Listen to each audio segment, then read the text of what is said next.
Eu acho que essa coisa da vingança, o nome, né? E teve um seriado também americano, Revenge, que foi um vum, acho que há 2 anos atrás, que também pegou as pessoas de muito impacto.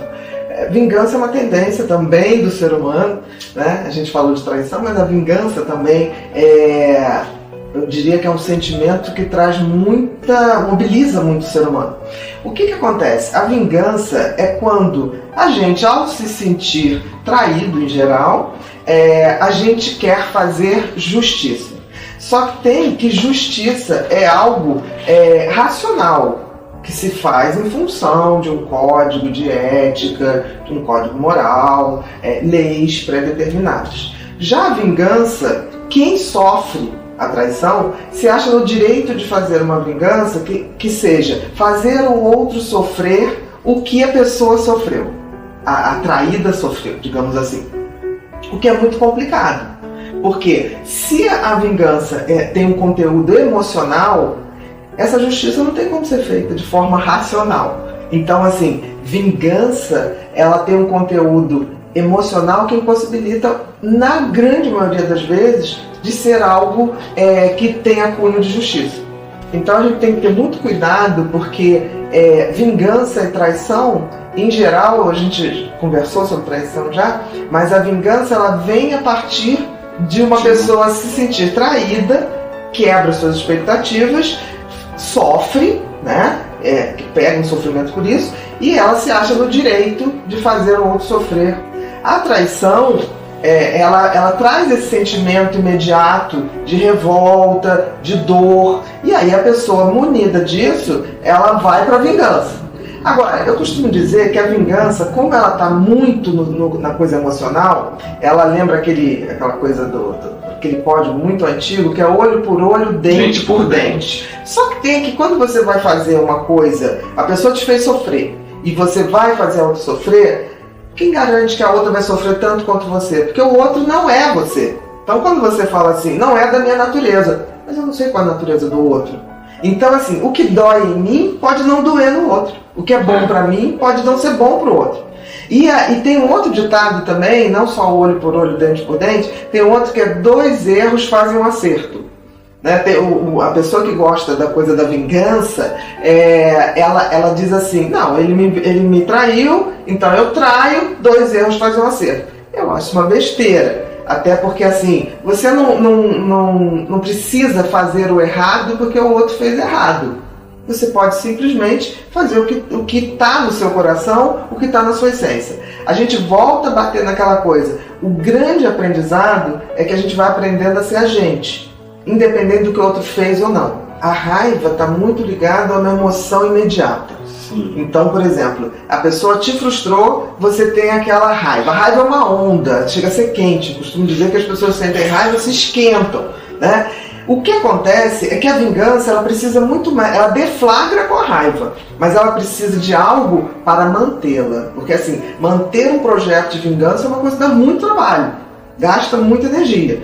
Em geral, as pessoas pensam em vingança no primeiro momento. Mas depois o sentimento, aquela ebulição, ela tende a acalmar. É a água fervendo. É a água fervendo. Depois ela tende a acalmar e, em geral, as pessoas deixam seus planos de vingança pela metade. Graças a Deus. Porque senão a humanidade seria um lugar muito pior para se viver.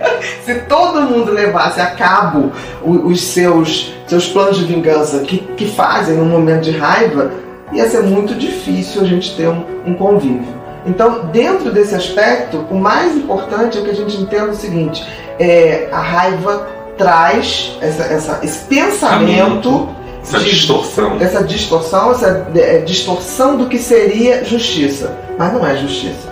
É uma emoção, é uma mágoa, é um rancor. Faz um impulso, né? E depois até se arrepende, por que eu fiz isso? Exatamente. E que na realidade, quando você fala assim, não é da minha natureza, isso requer muita estrada, eu acho. Não só estrada de tempo, mas estrada de percepção da vida, né? Que a gente passa a observar melhor a vida.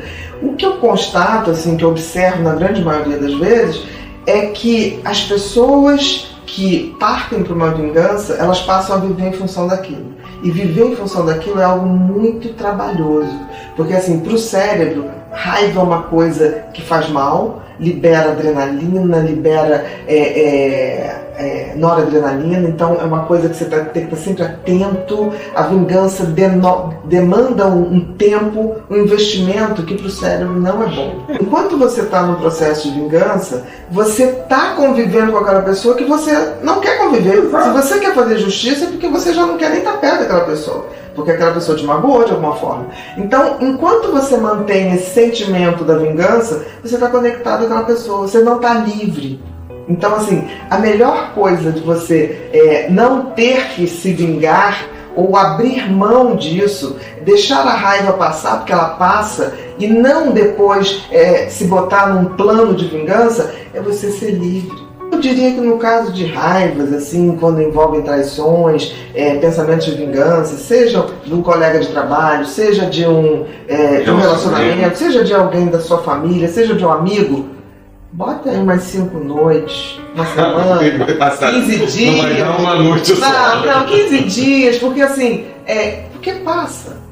E nada de ficar futucando a vida daquela pessoa, o que ela está fazendo, como é que ela está vivendo, se ela está sofrendo. Esquece, vai ser feliz. Investe esse tempo e essa energia toda que você estaria destinando a saber se a pessoa está bem, se não está bem, vai ser feliz. O hiperconectado, essa coisa das pessoas estarem sempre vendo o que as pessoas estão fazendo, papapá, é horrível, porque alimenta um sentimento e ninguém, a pessoa lá na rede social está sorrindo, está não sei o que. Ele nunca me levou para esse restaurante. Exatamente, a gente fica fazendo comparações, quando na realidade, se são fotos fakes, se não são, não sei. Eu sei que eu posto coisas verdadeiras, isso eu posso garantir, porque eu tento ser verdadeiro, porque é menos trabalhoso. Então, assim, me dá mais paz.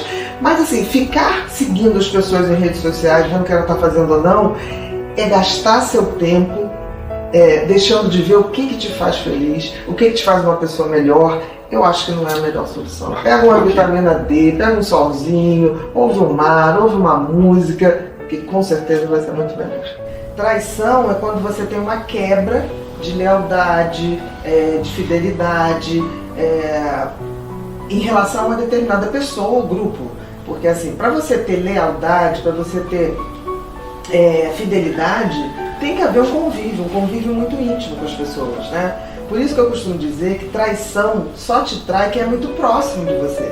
Não existe traição de uma pessoa que você é um colega, que você vê eventualmente. Porque se é uma pessoa que não é íntima, você não pode falar de traição quando essa pessoa te decepciona. Você pode até falar de uma frustração de expectativa, mas a traição, ela implica em ser alguém muito próximo.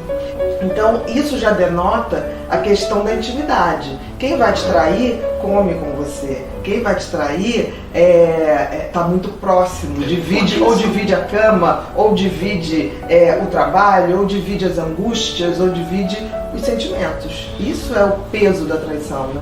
Eu acho que tem uma questão da traição que tem uma dor que é uma dor pela perda do outro, ou pelo que você imaginava que era o outro, né? Porque assim, você para se dizer este é meu amigo, ou este é meu marido, ou este é meu companheiro, ou essa é minha esposa, minha companheira, você assume perante você e a sociedade que aquela pessoa tem atributos para estar com você, atributos de caráter, especialmente. Então, quando você detecta uma traição, seja ela no trabalho, seja ela na vida afetiva, na família, você primeiro toma um choque de estar perdendo aquela pessoa que você imaginou que era diferente.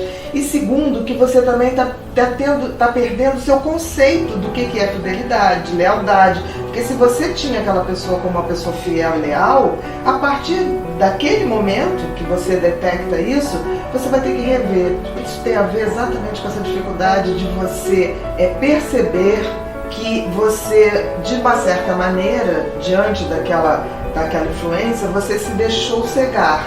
Que é muito comum, porque a gente, quando tem uma intimidade com alguém, ou tem um amor, um carinho, a gente tende a idealizar as pessoas. Isso é do ser humano, não tem como. E às vezes a gente não consegue detectar coisas que as outras pessoas não tão íntimas veem. Porque os que não são íntimos, eles estão desprovidos dessa visão que o afeto, que a intimidade traz. Então isso é comum acontecer. E por que dói tanto? Dói porque a gente não quer abrir mão de admitir que a pessoa não é exatamente assim e que a nossa amizade, a nossa lealdade não era do jeito que a gente imaginava. Então é hora de rever os conceitos quando a gente detecta isso, e é hora também da gente parar e falar assim, não tem ser humano perfeito.